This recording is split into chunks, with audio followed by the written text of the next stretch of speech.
ভিডিওটি দেখে কিছু বুঝতে পারলেন না? হ্যাঁ, না বোঝাটাই স্বাভাবিক। চলেন একটু বিশ্লেষণ করা যাক।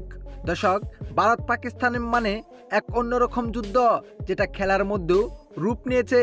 কথায় আছে, ক্রিকেট হলো ভদ্রলোকের খেলা, আর এই ভদ্র খেলাটাকেই নষ্ট করছে ভারত ও পাকিস্তান।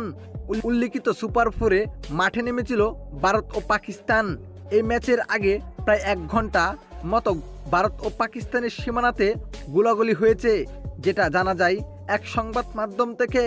এবং রাত পোহাতে আবারও মাঠে নামেন এই দুই দল। আগের ম্যাচে ভারত জিতে পাকিস্তানের সাথে হাত মিলাই। বিষয়টা নিয়ে অনেকে অনেক কথাই বলেছে, শেষ পর্যন্ত আর কিছুই হয় নাই। তবে আবারও দেখা হয়েছিল সুপার ফোরের ম্যাচে ভারত ও পাকিস্তানের।